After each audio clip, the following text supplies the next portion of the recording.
12 राज्यों में एसआईआर लागू कर रहा है और जो ये प्रक्रिया है उन राज्यों से स्टार्ट होगी जहां चुनाव पहले। इसी पर बात करने के लिए हमारे साथ सपा नेता लोटन राम निषाद हैं। एसआईआर लागू होने जा रहा है 12 राज्यों में। बिहार में हुआ था, आप लोगों ने विरोध किया, तो यहाँ क्या रहेगा? क्या स्वागत करते हैं या यहाँ भी विरोध करेंगे? देखिए, हर बार जब चुनाव की प्रक्रिया शुरू होती थी तो मतदाता सूची का पुनरीक्षण किया जाता था कि जो पात्र 18 वर्ष की उम्र का पार कर चुके हैं उनको मतदाता सूची में उनका नाम सम्मिलित करना, और जो लोग दिवंगत हो चुके थे या अपात्र मतदाता है जो निर्वाचन आयोग की नियमावली के तहत उनका नाम जो है कि डिलीट किया जाता था। लेकिन अब जैसा बात अब बिहार की कर रहे हैं, आप देखेंगे कि 66,65,000 मतदाताओं का नाम, विशेष करके मुसलमान और यादवों का नाम मतदाता सूची से काटने का काम या भारतीय जनता पार्टी के इशारे पर निर्वाचन आयोग ने किया।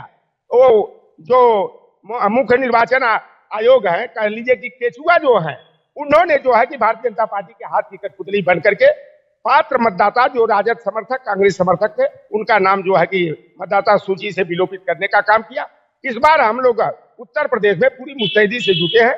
हमारे चाहे सेक्टर प्रभारी हो, जोन प्रभारी हो, बूथ प्रभारी के साथ साथ जो निर्वाचन आयोग के द्वारा जो बीएलए हर पार्टियों के नियुक्त किए जा रहे हैं, तो हम लोग हर बूथ पर जो है कि अपना बीएलए भी जो होशियार हो, समझदार हो, पढ़ा लिखा हो और अपने लोगों का जो है कि नाम सूचीबद्ध कराने में जो है कि जो भी अधिकारी जो है बीएलओ लगाए जाएंगे हर सेक्टर और जोन बूथ पर, उनकी जो है कि मदद करने का काम करेंगे। और भारतीय जनता पार्टी महाराष्ट्र का हो, चाहे मध्य प्रदेश हो, चाहे हरियाणा हो, वहां पर मतदाता सूचियों में जो अपने विरोधी पार्टियों के मतदाता रहे उनका नाम कटवा करके चुनाव जीतने का काम किया। बिहार में भी वही प्रक्रिया दोहराने का काम किया जिसका विरोध इंडिया गठबंधन के लोगों ने किया। यहाँ पर भी जो एसआईआर हो रहा है, नए सिरे से मतदाता सूची का जो है कि प्रकाशन होगा, उसमें हम लोग जो है कि पूरी तैयारी के साथ अपने कार्यकर्ताओं को, पदाधिकारियों को जो है समझा कर बुझा करके कैसे है उनको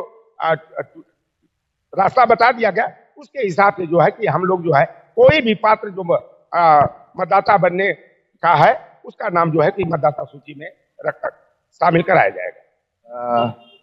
उनका कहना है कि पारदर्शिता आती है, जो फर्जी वोटर्स हैं वो काटे जाते हैं, जिनके डबल वोटर्स हैं वो काटे जाते हैं, साथ ही जो युवा उनके नाम चढ़ाए जाते हैं। लेकिन आप लोग विरोध क्यों कर रहे हैं? इसमें क्या लगता है, कहाँ गलत हो रहा है, किस लिए विरोध कर? देखिए, भारतीय जनता पार्टी 2022 का विधानसभा का चुनाव था और हमें 2 सेट में मतदाता सूची बनी। मैं भी एक पार्टी से उम्मीदवार बना था।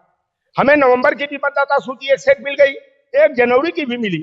मैंने देखा कि नवंबर महीने वाली जो मतदाता सूची थी उसमें जिनका नाम था, जनवरी वाला जो अंतिम प्रकाशन बताया गया उसमें डिलीटेड की मुहर लगा करके यादव और मुसलमान मतदाताओं को डालने से रोकने का काम किया गया।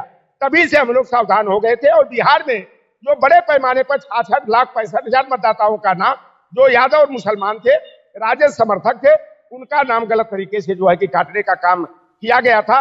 और निर्वाचन आयोग ने उसका स्पष्टीकरण नहीं दिया कि अगर जिनका नाम काटा गया तो काटने का कारण क्या था।